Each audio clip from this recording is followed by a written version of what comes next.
નમસ્કાર દર્શક મિત્રો, ખબર ગુજરાત ન્યૂઝ ચેનલમાં આપનું હાર્દિક સ્વાગત છે।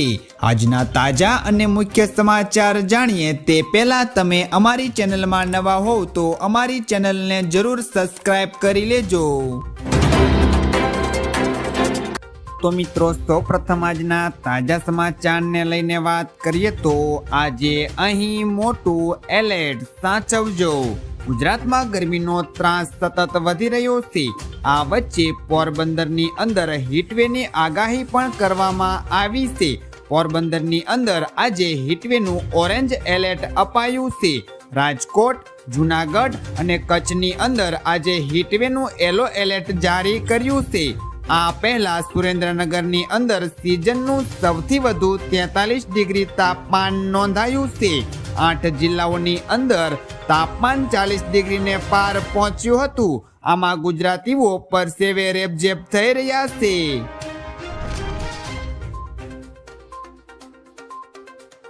ત્યાર પછીના મહત્વના સમાચારની વાત કરીએ તો જૂનાગઢ યાર્ડમાં કેસર કેરીની આવક શરૂ। જૂનાગઢ યાર્ડમાં ગિરનારની કેસર કેરીની આવક શરૂ થઈ ગઈ છે।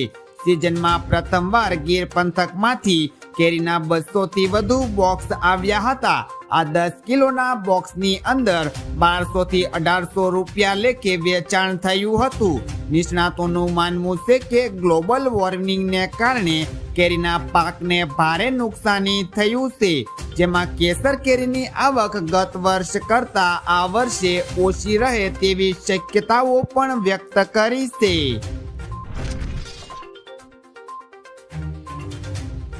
ત્યાર પછીના સમાચારની વાત કરીએ તો સોનામાં 2613 નો મોટો ઘટાડો। 9 એપ્રિલે એટલે કે ગઈકાલે શેર બજારની અંદર 3000 પોઈન્ટથી વધુના ઘટાડા વચ્ચે સોના અને ચાંદીના ભાવની અંદર પણ ઘટાડો થયો હતો। India billion and jewellers association અનુસાર 24 કેરેટ સોનાના 10 ગ્રામનો ભાવ ₹2613 રૂપિયાથી ઘટીને 88,401 થયો હતો। અગાઉ 10 ગ્રામ સોનાનો ભાવ ₹91,014 હતો। 1 કિલો ચાંદીનો ભાવની વાત કરીએ તો 4,535 થી ઘટીને 88,375 પ્રતિ કિલો થયો છે। અગાઉ પણ ચાંદીનો ભાવ ₹92,910 પ્રતિ કિલોએ હતો।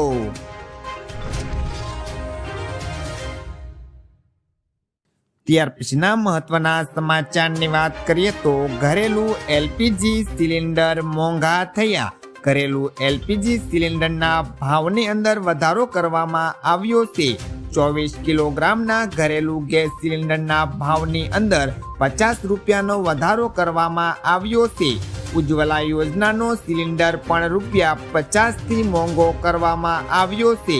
ઉજ્જવલા યોજનાનો સિલિન્ડર હવે 553 રૂપિયામાં મળશે, જ્યારે ઘરેલું ગેસ સિલિન્ડરની કિંમત અલગ અલગ શહેરોની અંદર જુદી જુદી છે।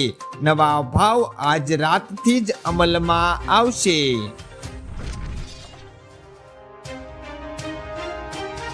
ત્યાર પછીના સમાચાર જોઈએ તો પેટ્રોલ ડીઝલના ભાવને લઈને સરકારની મોટી સ્પષ્ટતા। સરકારે પેટ્રોલ અને ડીઝલ પર એક્સાઇઝ ડ્યુટી વધારો કર્યો છે।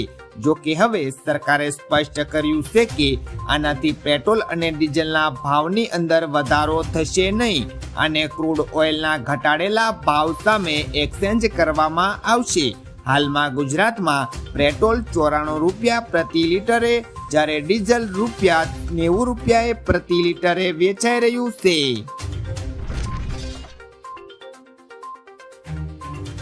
ત્યાર પછીના સમાચારની વાત કરીએ તો ગુજરાત બોર્ડના વિદ્યાર્થીઓ માટે મહત્વના સમાચાર। ધોરણ 10 અને 12ની બોર્ડના વિદ્યાર્થીઓ માટે મહત્વના સમાચાર સામે આવ્યા છે। 15 એપ્રિલ પછી ધોરણ 12 વિજ્ઞાન પ્રવાહનું પરિણામ જાહેર થવાની સંભાવના છે। એપ્રિલના અંત સપ્તાહમાં 12 સામાન્ય પ્રવાહનું પરિણામ આવી શકે છે। આ સાથે મે મહિનાની શરૂઆતમાં જ ધોરણ 10ની બોર્ડની પરીક્ષાનું પરિણામ આવી શકે છે। એપ્રિલના અંતિમ સપ્તાહમાં બોર્ડ પરીક્ષાનું પરિણામ જાહેર થઈ શકશે।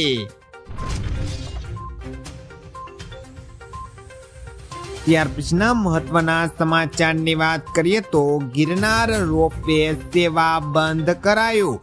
જૂનાગઢમાં ફરી રોપવે સેવા બંધ કરવામાં આવ્યું છે। ગિરનાર પર્વત પર જવા માટે હાલ લોકોને રોપવે સુવિધા નહીં મળે, કેમ કે ગિરનારના પર્વત હાલ રોપવે બંધ કરવામાં આવ્યો છે। આનું કારણ ઝડપથી ફૂંકાતો પવન છે, જેના કારણે રોપવેને સલામતી માટે બંધ કરાયો છે। ગિરનાર પર જ્યારે પવનની ગતિ સામાન્ય થશે પછી રોપવે ફરી શરૂ કરાશે। રોપવે ઓથોરિટી દ્વારા આ નિર્ણય લેવામાં આવ્યો છે।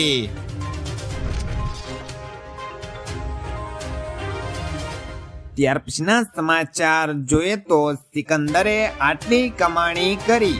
સલમાન ખાનની ફિલ્મ સિકંદર દર્શકોને પ્રભાવિત કરવામાં નિષ્ફળ ગઈ છે। રિલીઝ થયા પછી ફિલ્મના કલેક્શનની અંદર ભારે ઘટાડો જોવા મળી રહ્યો છે। સિકંદરે અત્યાર સુધીમાં 104.25 કરોડ રૂપિયાની કમાણી કરી છે। સોમવારે 9મા દિવસે આ ફિલ્મે ભારતમાં ફક્ત 1.75 કરોડ રૂપિયાની કમાણી કરી હતી। 30 માર્ચે રિલીઝ થયેલી સિકંદરે પહેલા દિવસે જ 26 કરોડ રૂપિયાની કમાણી કરી હતી। આ ફિલ્મને 100 કરોડનો આંકડો પાર કરવામાં 7 દિવસ લાગ્યા છે।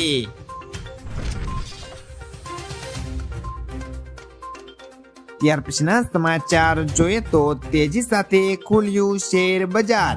ગઈકાલે મોટા કડાકા બાદ આજે શેર બજાર તેજી સાથે ખુલતા રોકાણકારોને હાશ થઈ છે। સેક્શન 1100 થી વધુ પોઈન્ટના વધારા સાથે 74,300ના સ્તરે ટેગ કરી રહ્યો છે। તે જ સમયે નિફ્ટી પણ લગભગ 400 પોઈન્ટથી વધીને 22,550ના સ્તરે ટેગ કરી રહ્યો છે। સેક્શનના તમામ 30 શેરમાંથી તેજી જોવા મળી રહી છે। મેટલ અને ઓટો શેરની અંદર તેજી જોવા મળી રહી છે।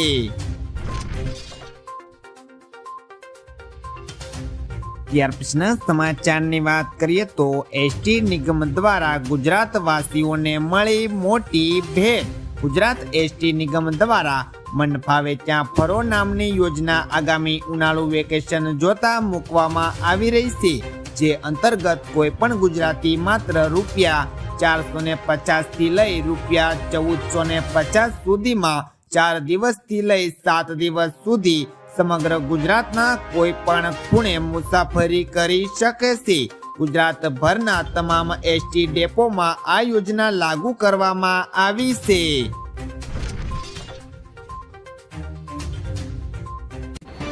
તો મિત્રો, આ હતા આજના સૌથી અગત્યના મુખ્ય સમાચાર। આવા અગત્યના અને મુખ્ય સમાચાર જાણવા માટે તમે અમારી ચેનલમાં બન્યા રહો। આભાર।